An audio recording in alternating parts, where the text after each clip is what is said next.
পরিবারের অমতে বিয়ে করেছিলাম নিজের প্রিয় মানুষটিকে।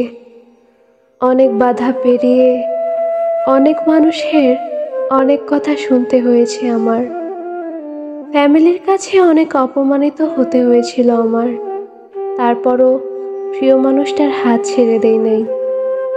আমাদের বিয়ের পক্ষে কোনো মানুষই ছিল না, এমনকি তার নিজের ফ্যামিলিও না। তারপরেও তাকে বিয়ে করেছিলাম। ভেবেছিলাম বিয়ের পর দুইজন অনেক সুখী হব, যতই অভাব অনটন থাকুক না কেন। বিয়ের পর কয়েক মাস অনেক সুখে ছিলাম।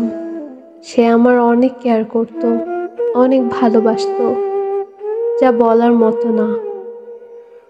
কিন্তু আমার পোড়া কপালে এই সুখ বেশি দিন স্থায়ী হয়নি। সে তার আসল রূপটা দেখিয়ে দিল। আমি যখন 3 মাসে প্রেগনেন্ট, তখন জানতে পারি আমার বাপের বাড়ি থাকা অবস্থায় সে অন্য নারীকে অনেকবার বাসায় এনে শারীরিক সম্পর্কে জড়িয়েছে। তখন এই কথা শোনার পর আমার মাথায় আকাশ ভেঙে পড়ল।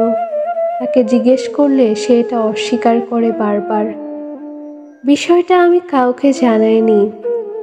তারপর অনেক কান্নাকাটি করে নিজেকে শান্ত করে তার সাথে সংসারটা টিকিয়ে রাখার সিদ্ধান্ত নিলাম, আমার আগত সন্তানের ভবিষ্যতের কথা চিন্তা করে।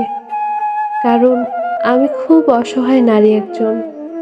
শুধু একটাই আফসোস, যাকে নিজের পৃথিবী মনে করতাম, এত ভালোবাসতাম, যার জন্য এত ত্যাগ করলাম, সে মানুষটাই আমাকে শেষ পর্যন্ত ঠকাইলো।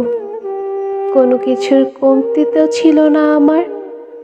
আমি দেখতেও তো খারাপ ছিলাম না।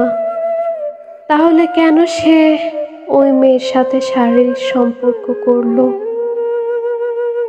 পুরুষ মানুষকে অতিরিক্ত ভালোবাসা আর বিশ্বাস করতে নেই। জীবন সুন্দর, তবে জীবনে যদি সঠিক মানুষ আসে।